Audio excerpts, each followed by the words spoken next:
Дем алыш күндөрү Ысык Көл облусунда Экохолод республикалык коомдук бирикмесинин 12-ci республикалык курултай өттү. Ага өлкөнүн бардык аймактарынан жана Орусиядан жалпы 8 компания келген. Муздаткычтарды тейлеген кызматкерлер ультра көгүлтүр нурларды тосуп, жер жүзүндөгү жашоону коргогон, атмосферадагы озон катмарын сактап калуу жана экологияны бузбай турган муздаткычтарды чыгарууну талкуулашты. Жылда биз бир жолу чогулуп ушу өзүбүздүн орг вопрос жана башка нерселерди талкуулайбыз.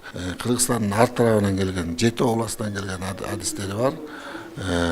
Ошолорго дагы чоң окуу катарында ушу жаңы материалдарды берип жатабыз да. Салтка айланган курултайдын алкагында жарманке дагы уюштурулган. Анда техникалык жабдуулар коюлуп, аларды кантип колдонуш керек экендигин көрсөтүп беришти. Аталган бирикмеге муздаткыч оңдогон, саткан жана жалпы эле муздаткыч менен иш алып барган 150ден ашуун адистер мүчө болгон. Біз не только холодильник оңдогон максаты жанагы химический заттар, холодильниктердин ичиндеги фреондор, озонду бузгандары бар. Ошо озонный услойду талкалабай, климатический условиябызды бузбай иштей турган адамдар керек.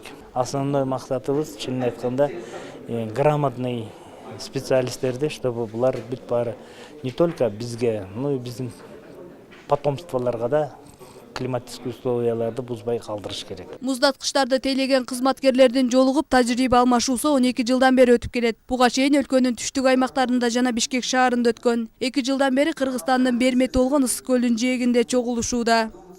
Наша отрасль является очень мобильной. Бул курултайга биз Россиядан келдик. Биздин фирманын офиси Москва шаарында жайгашкан. Иш-чарага катышып жатканыбыздын себеби чет элдик жана кыргызстандык ишкерлер менен тажрыйба алмашуу. Ошондой эле өзүбүздүн товарлар менен тааныштыруу. Озон катмары өтө маанилүү, анткени ал күндүн ультра кызгылт шоолаларын сиңирип алып, анын көп бөлүгү жердин бетине жетишин четтетет. Аталган катмар негизинен өндүрүштөн бөлүнүп чыккан химиялык заттардан жабыркайт. Озон катмарына зыян келтирген химиялык заттардын көлөмүн кыскартуу боюнча келишим Бириккен Улуттар уюмунун демилгеси менен кабыл алынган. Айсара Тыналык кызы, Тынчтык Көлбаев, Нью ТВ, Ысык Көл облусу.